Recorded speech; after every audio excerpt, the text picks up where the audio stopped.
नमस्कार, बहुत स्वागत है आपका और मैं हूं आपके साथ सुमित शर्मा। हमारे देश में एक बार फिर से कोरोना ने अपने पैर पसार दिए हैं। केसेस की रफ्तार लगातार हम देख रहे हैं, दिन ब दिन बढ़ती ही जा रही है। हालात अब चिंताजनक हो चले हैं, इसलिए ज़रूरी हो गया है कि हम कोविड नियमों का पालन करें। अपने घरों से जब भी निकलें तो चेहरे पर मास्क ज़रूर होना चाहिए, क्योंकि यही मास्क हमें कोरोना से बचाएगा। न्यूज़ 18 आपसे अपील करता है कि तमाम कोविड गाइडलाइंस का पालन करें और मास्क जरूर लगाएं। अभी मास्क मैं हटा देता हूं ताकि मेरी आवाज आप तक सही से पहुंच सके, लेकिन आपको मास्क नहीं हटाना है। खबरों की तरफ बढ़ेंगे। देश में बढ़ते कोरोना संक्रमण पर पीएम मोदी ने सभी राज्यों के मुख्यमंत्रियों के साथ वर्चुअली बैठक की। इस बैठक में सीएम भूपेश बघेल भी शामिल हुए थे। बैठक में प्रदेश के स्वास्थ्य मंत्री टीएस सिंहदेव, मुख्य सचिव अमिताभ जैन, अपर मुख्य सचिव सुब्रत साहू, प्रमुख सचिव स्वास्थ्य डॉक्टर आलोक शुक्ला, मुख्यमंत्री के सचिव सिद्धार्थ कोमल परदेसी, राष्ट्रीय स्वास्थ्य मिशन की संचालक डॉक्टर प्रियंका शुक्ला भी शामिल हुई। और वर्चुअल बैठक में छत्तीसगढ़ में कोरोना के हालातों और उसकी रोकथाम के उपायों पर विस्तार से चर्चा हुई है। बैठक में पीएम मोदी ने कहा कि 100 साल की सबसे बड़ी महामारी से भारत की लड़ाई अब तीसरे वर्ष में प्रवेश कर चुकी है। परिश्रम हमारा एकमात्र पथ है और विजय एकमात्र विकल्प। हम 130 करोड़ भारत के लोग अपने प्रयासों से कोरोना से जीतकर अवश्य निकलेंगे। ओमिक्रॉन को लेकर पहले जो संशय के हालात थे वो अब धीरे धीरे साफ हो रहे हैं। पहले जो वेरिएंट थे उनकी अपेक्षा में कई गुना अधिक तेजी से ओमिक्रॉन वेरिएंट सामान्य जन को संक्रमित कर रहा है। हमें सतर्क रहना है, सावधान रहना है, लेकिन पैनिक नहीं होना, इसका भी ध्यान रखना है।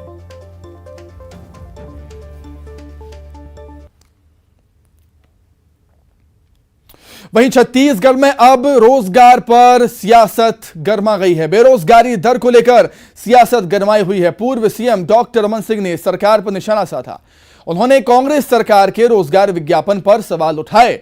कहा कि प्रदेश की कांग्रेस सरकार युवाओं के भविष्य के साथ खिलवाड़ कर रही है। इसके साथ ही उन्होंने सीएम पर निशाना भी साधा और कहा कि प्रदेश में बेरोजगारी की दर बढ़ी है।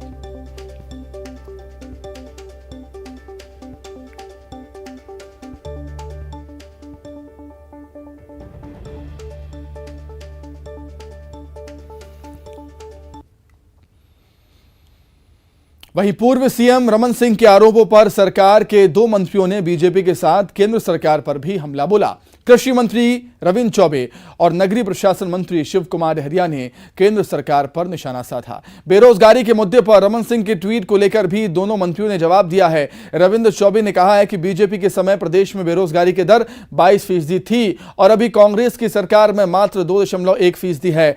पत्रकारों से बातचीत करते हुए दोनों मंत्रियों ने कहा कि कोरोना काल में भी राज्य सरकार ने बेहतर काम किया। सुनिए क्या कुछ कहा।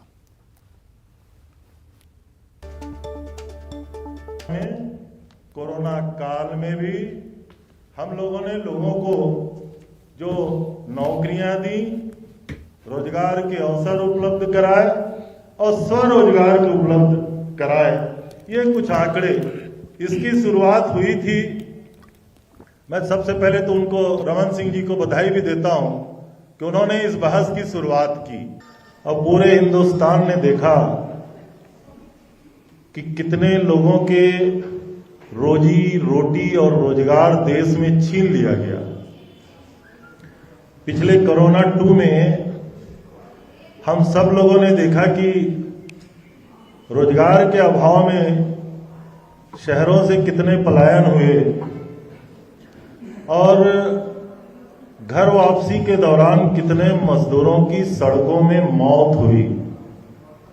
लेकिन दुर्भाग्य भारतीय जनता पार्टी के किसी नेता ने इस पे कोई बात नहीं कही।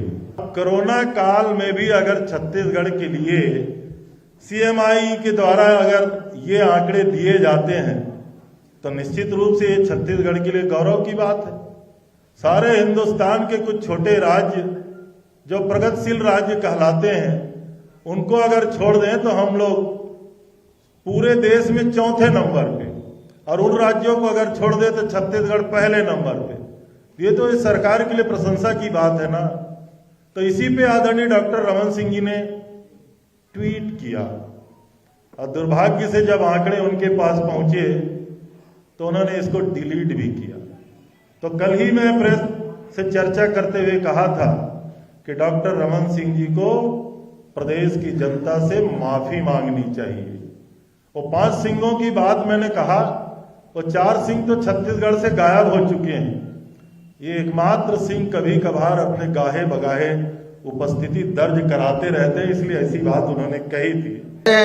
सिर्फ आलोचना के अलावा इनके पास कुछ मुद्दा नहीं है। ये कहते हैं प्रधानमंत्री आवास में अच्छा काम नहीं हो रहा है। आपको बता दें, नगरीय निकाय में प्रधानमंत्री आवास में सबसे अच्छा गुणवत्ता का काम करने का पुरस्कार हमारे प्रधानमंत्री जी ने हमारे स्टेट को दिया है, और ऊपर से कहते हैं कि आप अच्छा काम नहीं कर रहे हो। तो इनके पास, भारतीय जनता पार्टी के पास ना कोई मुद्दा है ना विजन है, इसलिए इस तरह के नगरल आरोप लगाते रहते हैं। छत्तीसगढ़ की जनता इस बात को समझ चुकी। वहीं डॉक्टर रमन सिंह ने मंत्रियों की प्रेस कॉन्फ्रेंस पर निशाना साधा और सरकार के आंकड़ों को किताबी करार दिया। रमन सिंह ने बीजेपी शासनकाल और कांग्रेस के 3 साल के आंकड़े बताए और कांग्रेस के दावों को गलत बताया है। पूर्व सीएम ने शाराना अंदाज में कांग्रेस पर प्रहार किए हैं। जनवरी 2019, 20 और 21 के आंकड़े में देना चाहूंगा। जनवरी 2019 में 7.9% बेरोजगारी का दर रहा है। 2020 जनवरी में 3.7 का रहा है और जनवरी 2021 में 6.4% का ये बेरोजगारी का दर रहा है। इन सारे आंकड़ों को देखते हुए मैं यही कह सकता हूँ कि आज पूरे के पूरे छत्तीसगढ़ में नवयुवकों को ठगा जा रहा है और 5 लाख की नौकरी की लिस्ट जिस प्रकार बना के दी गई, उसको देखकर यही कह सकता हूँ तुम्हारी फाइलों में गांव का मौसम गुलाबी है, मगर ये आंकड़े झूठे हैं, ये दावा किताबी है। जिस प्रकार कांग्रेस लगातार झूठ बोल रही है, पहला बड़ा झूठ उन्होंने, इनके प्रवक्ताओं ने, जिस प्रकार मैं आजकल देख रहा हूँ, इन्होंने कहा कि हमने 10 लाख नौयुवकों को बेरोजगारी भत्ता देने की बात कही। अब बात करेंगे आंकड़ों पर सियासत की। छत्तीसगढ़ में बढ़ते कोरोना संक्रमण के बीच जब संक्रमितों के आंकड़ों को लेकर भी सियासत गर्मा गई। जी हां, बीजेपी ने सरकार पर आंकड़े छुपाने के आरोप लगा दिए। धर्मलाल कौशिक का कहना है कि संदिग्ध लोगों की रिपोर्ट समय पर नहीं दी जा रही है और इस वजह से कोरोना के केसेस बढ़ रहे हैं। उधर बीजेपी के आरोपों को मंत्री शिव कुमार डहरिया ने निराधार बताया और बीजेपी शासित एमपी सरकार पर आंकड़े छुपाने के आरोप लगा दिए।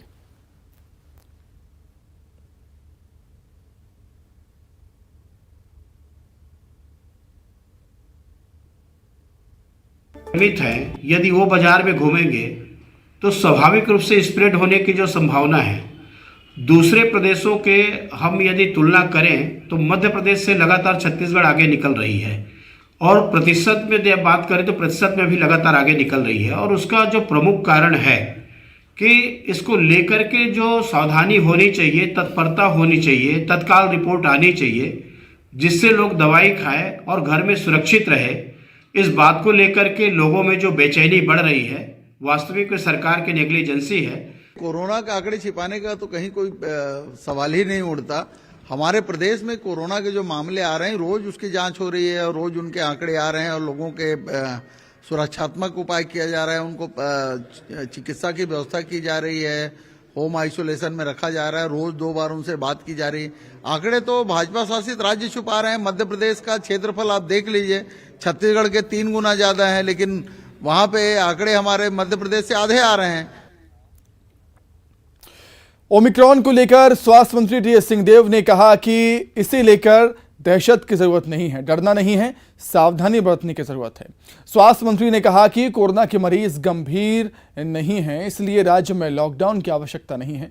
स्वास्थ्य मंत्री से बात की हमारी संवाददाता ममता लांजेवार ने। ओमिक्रॉन को लेके एक तो डरना नहीं चाहिए। मैंने इसीलिए जानकारी साझा भी की कि मेरे को अभी जो कोरोना पॉजिटिव पाया गया था उसका सैंपल भी ओमिक्रॉन निकला और पिछली बार की तुलना में मैं जल्दी स्वस्थ हो गया।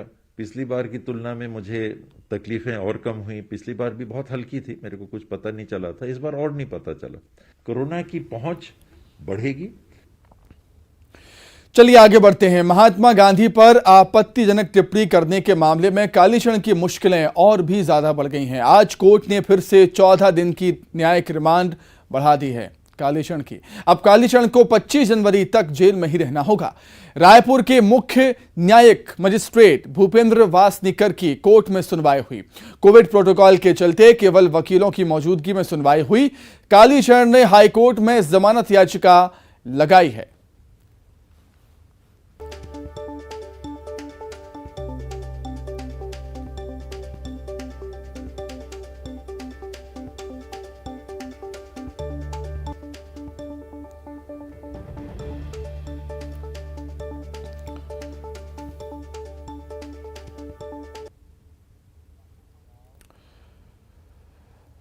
छत्तीसगढ़ में कोरोना के केसेस लगातार बढ़ रहे हैं, लिहाजा सरकार ने कॉलेजों की परीक्षाओं को ऑनलाइन करने का फैसला किया है। सभी पाठ्यक्रमों की पहले और तीसरे सेमेस्टर की परीक्षाएं ऑनलाइन और ब्लेंडेड मोड में ली जाएंगी। इसके साथ ही ऑफलाइन क्लासेस भी बंद करने का फैसला किया गया। इसे लेकर उच्च शिक्षा विभाग ने आदेश जारी कर दिया है।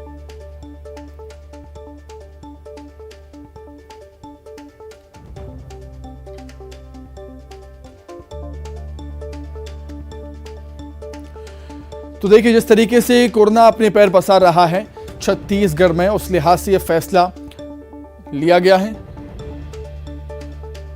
और अब परीक्षाएं ऑनलाइन ली जाएंगी। कॉलेजों की परीक्षाएं ऑनलाइन ली जाएंगी, फैसला लिया है।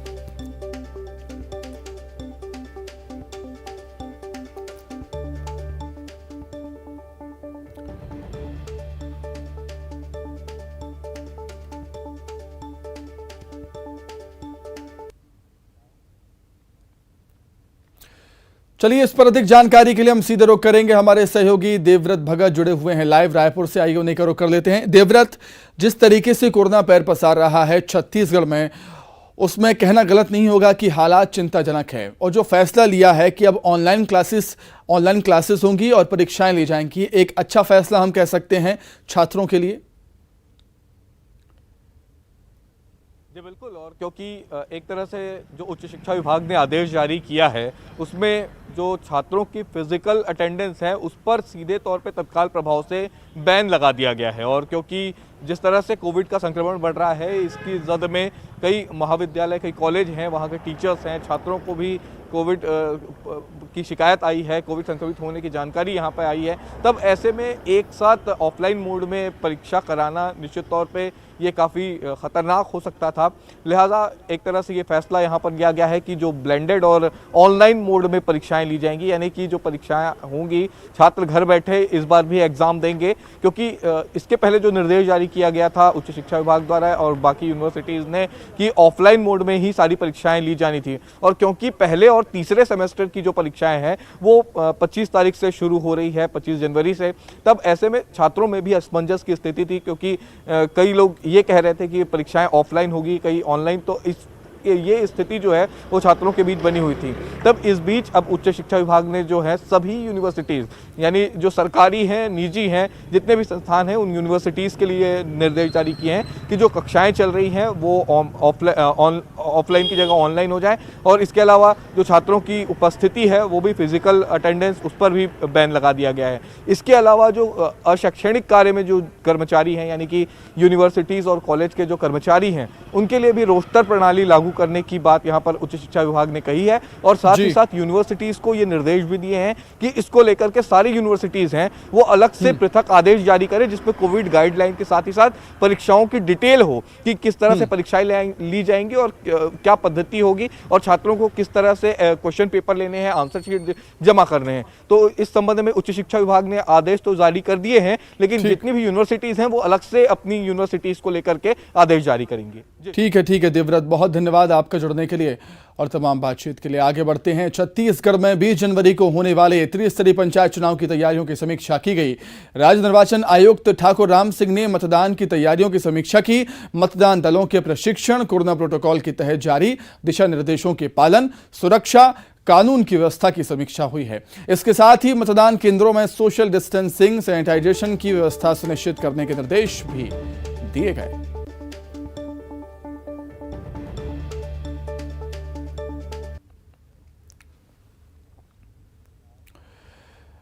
तो फिलहाल यहां पर रुकेंगे बहुत छोटे से ब्रेक के लिए, फौरन लौट रहे हैं।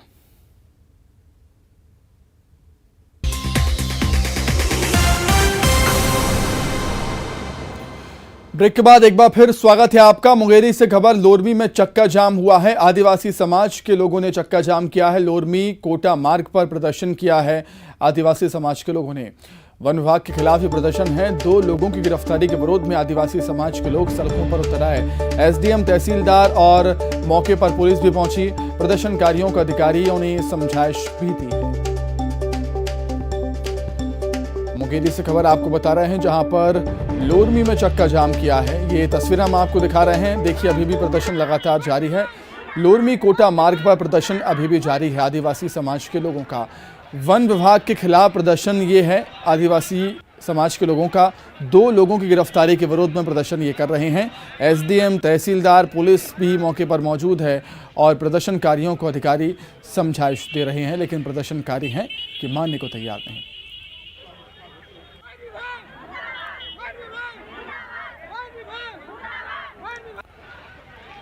तस्वीरों में देखिए, बड़ी संख्या में आदिवासी समाज के लोग पहुंचे हुए हैं और इनमें महिलाएं भी शामिल हैं। और हालातों को कंट्रोल में करने के लिए, ताकि स्थिति बिगड़े ना, उस लिहाज से भारी पुलिस बल तैनात भी किया गया। एसडीएम अधिकारी भी पहुंचे वहां पर, तहसीलदार भी पहुंचे और जो अधिकारी हैं वो ग्रामीणों को समझाइश दे रहे हैं। आदिवासी समाज के लोगों को समझाया जा रहा है कि आप प्रदर्शन खत्म कीजिए, आपकी बातों को सुना जाएगा। लेकिन आदिवासी समाज के लोग हैं कि मानने को तैयार नहीं है। आदिवासी समाज के लोगों के प्रदर्शन के चलते लोरमी कोटा मार्ग यहाँ पर बाधित हुआ है, क्योंकि मार्ग पर ही आदिवासी समाज के लोग बड़ी संख्या में एकत्रित हुए हैं और आवागमन बुरी तरीके से प्रभावित यहाँ पर हुआ है। वन विभाग के खिलाफ प्रदर्शन है। 2 लोगों की गिरफ्तारी हुई और गिरफ्तारी के विरोध में आदिवासी समाज सड़कों पर उतर आया है। तो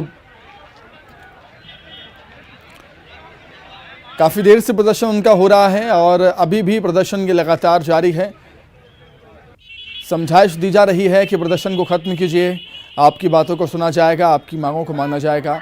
लेकिन यहाँ पर जो आदिवासी समाज के लोग हैं मानने को तैयार नहीं हैं और प्रदर्शन के चलते लोरमी कोटा मार्ग बाधित हुआ है। लोगों को आने जाने में काफ़ी दिक्कतें हो रही हैं, क्योंकि सड़क पर ही बड़ी संख्या में आदिवासी समाज के लोग बैठे हुए हैं, जिसमें महिलाएं भी शामिल हैं, पुरुष भी हैं और कुछ युवा भी यहाँ पर शामिल हुए हैं इस प्रदर्शन में।